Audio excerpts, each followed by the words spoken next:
Membaringkan anaknya ya, di atas pelipisnya, jadi sudah diletakkan dan diangkat dagunya, akan disembelih lehernya gitu. Sudah jelas, udah jelas sekali gitu, sudah nggak ada lagi ya keraguan ya. Nyatalah kesabaran keduanya ya. Allah sudah tahu kesabaran keduanya. Maka kami panggil di 104, maka kami panggil dia Ibrahim, wahai Ibrahim, melalui Jibril alaihissalam. 105, sesungguhnya engkau telah mempercayai mimpi itu, artinya perintah untuk disuruh menyembelih. Sesungguhnya demikianlah kami memberi ya balasan bagi orang-orang yang berbuat kebaikan. 106, sesungguhnya itu benar-benar suatu ujian yang berat. Cuma lihat mimpi saja, tapi karena seorang nabi harus percaya gitu kan ya. 107, dan kami tebus anak itu dengan seekor sembelihan yang besar. Ini asas daripada sembelihan Idul Adha gitu kan ya.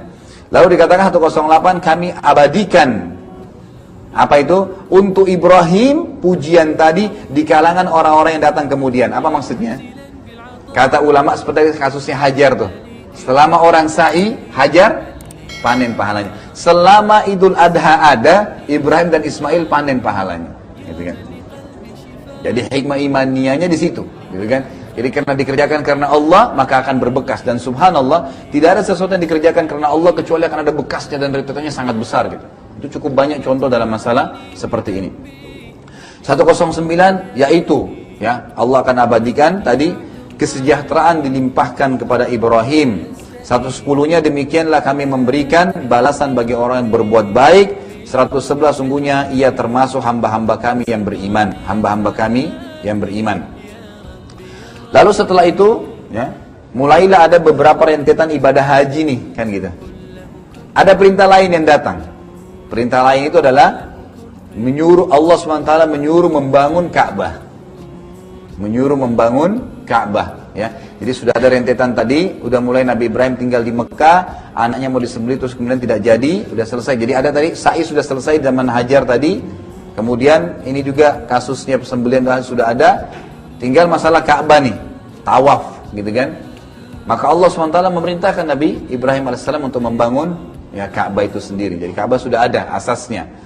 Lalu Nabi Ibrahim AS dan Nabi Ismail mulailah membangun Ka'bah itu.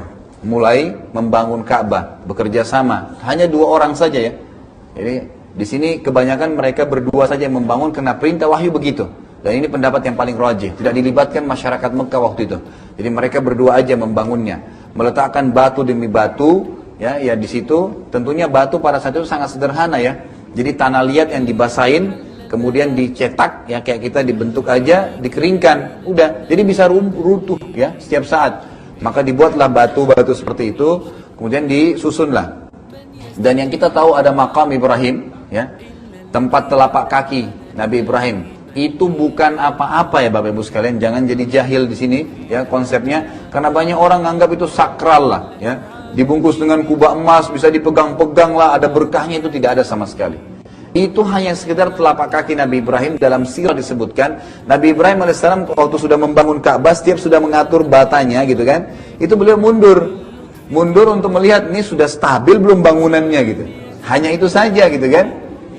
Kenapa dikekalkan oleh Allah Subhanahu Wa Taala? Karena ketulusannya Nabi Ibrahim. Jadi orang bisa kenang, ini dia dulu kerjain bangun Ka'bah karena Allah yang perintahin gitu kan. Jadi ini ketulusan, maka Allah kekalkan. Salah satu perilaku dikekalkannya, tidak ada orang yang tawaf, umrah atau haji kecuali harus sholat 2 rakaat di belakang makam Ibrahim, gitu kan? Itu bagian daripada keharusan, ya, daripada tawaf itu sendiri. Kalau orang haji dan umrah, gitu kan, maka dia harus sholat di belakang. Dan sholat di belakang makam Ibrahim, Bapak Ibu sekalian, tolong ditibratkan ini, tidak harus di belakangnya pas. Sampai ke tempat sa'i di belakang itu tempat sholat 2 rakaat. Jadi jangan motor di tempat tahu sehingga kepalanya diinjak-injak oleh jemaah haji gitu kan. Ya nggak usah dipaksain gitu kan. Jadi pointernya tidak perlu memaksakan hal seperti ini. Jadi cukup saja seperti itu ya. Maka apa yang terjadi ya? Setelah dibangun Ka'bah, selesailah itu, lalu ada wahyu datang kepada Nabi Ibrahim AS. Perintahkanlah ya, kumandankanlah agar orang-orang datang mengerjakan haji. Kan gitu. perintahkanlah agar orang-orang datang mengerjakan haji. Kapan itu mengerjakan haji? Bagaimana rukun-rukun syaratnya? Ada dalam Suhuf Ibrahim, tapi tidak dirincikan dalam riwayat kepada kita. Bagaimana pada saat itu, ya, perilaku apakah sama dengan kita mutlak sekarang atau tidak? Tapi jelas sa'i, tawaf, gitu kan, di Ka'bah, kemudian jamrah, sembelihan itu semua bagian daripada ajaran Nabi Ibrahim alaihissalam di zaman itu, syariatnya. Karena Al-Quran datang menyempurnakan syariat-syariat sebelum kita. Ada yang ditarik menjadi hukum kita, ada yang tidak, gitu kan. Ada yang sudah terhapus. Maka Nabi Ibrahim alaihissalam menjawab, ya, kepada Jibril, "Anna yablugh sauti." Bagaimana bisa suaraku ini sampai manggil orang? Karena ini perintah Allah, manggil orang seluruh dunia. Gimana bisa? Suara saya bisa sampai, nggak bisa gitu loh. Maka kata Jibril alaihissalam dalam riwayat sahih ini, ya, cukup bagimu ma'alaika dal balagh, cukup bagimu menyampaikan saja. Cari tempat yang tinggi, teriak, ayo haji gitu. Udah, nanti Allah punya tugas nyampein. Gitu kan? Maka Nabi SAW patuh. Naik ke tempat, ada beberapa asal yang mengatakan di Arafah tuh, ya. Dikatakan orang Jabal Rahmah, gitu kan. Naik kemudian ngangkat suaranya dengan keras, gitu kan. Haji gitu. Maka suara Nabi Ibrahim AS dibawa dengan izin Allah SWT ke seluruh pelosok muka bumi ini. Dan semua orang yang hidup pada saat itu datang ke Mekah, ya. Yang beriman kepada Allah datang ke Mekah untuk haji. Itu Allah SWT ceritakan di dalam surah Al-Hajj. Ayatnya ayat 27, ya.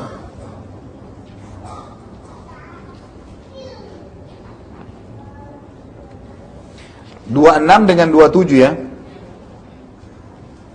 26, 27